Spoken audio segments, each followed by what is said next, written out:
how's it? What's your name? I'm Celéste Haas, aka Dynamite Haas, property practitioner extraordinaire under the umbrella of Remax Midlands. Excellent. And how did you get into real estate?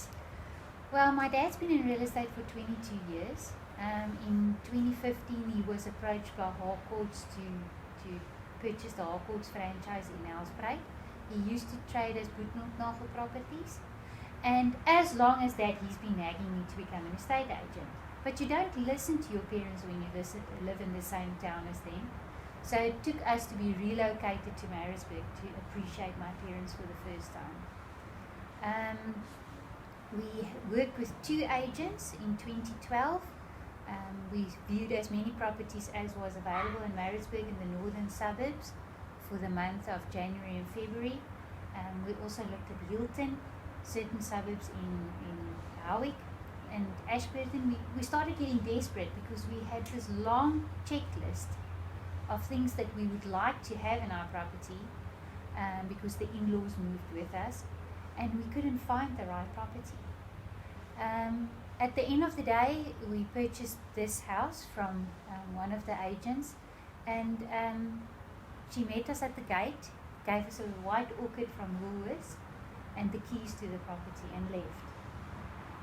As we entered, we saw that some of the plants were removed, some of the fittings were removed in the house. The sellers wanted more money. In order for them to get more money, we wanted certain items to be left. And some of those items were not left behind.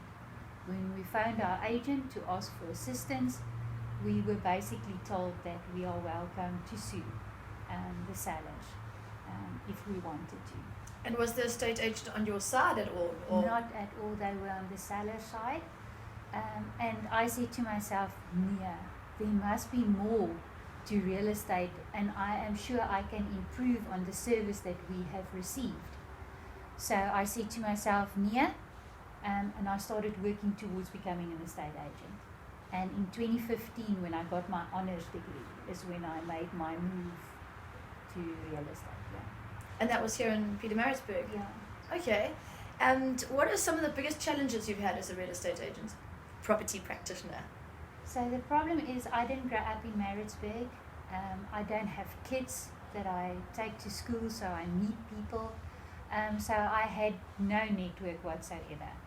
And to try and get to know people and get people to trust and rely on you is hard.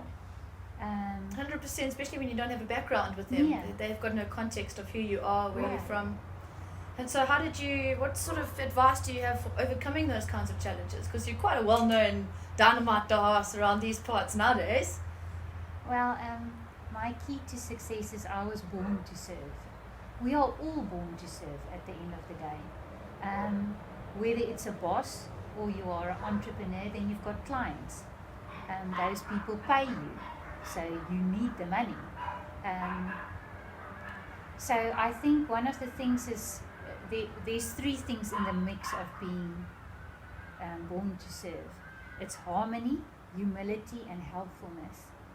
Harmony is we need to make sure that we align our goals, our mindset with our clients. So at the end of the day, our goals need to be aligned. We need to have the same purpose and we need to share the same views. Why I say harmony, humility, is harmony cannot exist without humility. So the humility part is I am always putting my clients' needs before myself. I have their best interests at heart. And when I'm wrong, I admit when I'm wrong. And Do you think it's sometimes exhausting though? very, Especially when, I know I often go the extra mile and it's not it feels like often my clients are completely oblivious to the fact that I've been up until 2 in the morning to try and get this because you said you wanted it by 8 in the morning, and then when I tell you it's ready at 8, you say, well, have a look at it after lunch. And the feelings that you have around that, I'm sure you had the same with humility and in trying to, my parents call it a disease to please in some ways.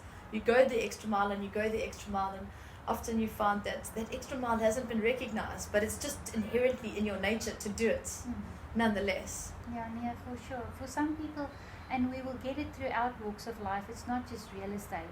You will give everything and it will still not be enough. So yeah, I am blessed in the sense that I get like-minded people that get sent my way. So at the end of the day, my clients become part of my life and stay part of my life. I still have people, all my clients that I met in my first year is still part of me now. So I'm blessed. The helpfulness part, Anthea, comes in where we have to give advice that is helpful and can assist somebody with a problem or fill a gap or something. That's where the helpfulness comes in. And I want to ask people, are you doing for your clients the unexpected? Try and do the unexpected. So it's humility, helpfulness, and what was the first one? Man? Sorry. And harmony. Harmony. Yeah. Harmony, humility, and helpfulness. Yeah. The 3 H's. I love it. And then I want to share, I can't read this or remember it, I have to read it for you. Mahatma Gandhi said, "A customer is the most important visitor on our premises. He is not dependent on us. We are dependent on him. He is not an interruption in our work. He is the purpose of it. He is not an outsider in our business. He is part of it. We are not doing him a favor by serving him. He is doing us a favor by giving us the opportunity to do so." And that's what I try to live by. And that's such a paradoxical mind shift in comparison to a lot of sales out there. That I love that. It reminds me of a book I read called Ishmael, which is about the story behind the book was for people to realize that the earth, we belong to the earth. The earth does not belong to us. Yeah. And it's a similar sort of concept that our clients are not there just because they need us. We also need them. And that symbiosis is where the magic happens. That's the harmony aspect as well, obviously. And in lots of cases, people will tell you about sales is like hunting. I think in my industry, it's about farming, where it's a relationship that needs to be nurtured, built. It doesn't happen overnight. For sure. So, yeah.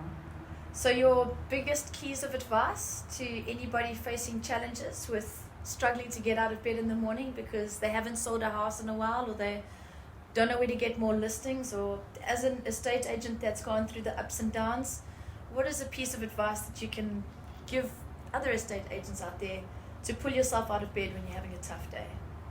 There must be 1 or 2 people that you really got on like a house on fire. You need to phone those people up and ask them, guys, I've sold everything that I have.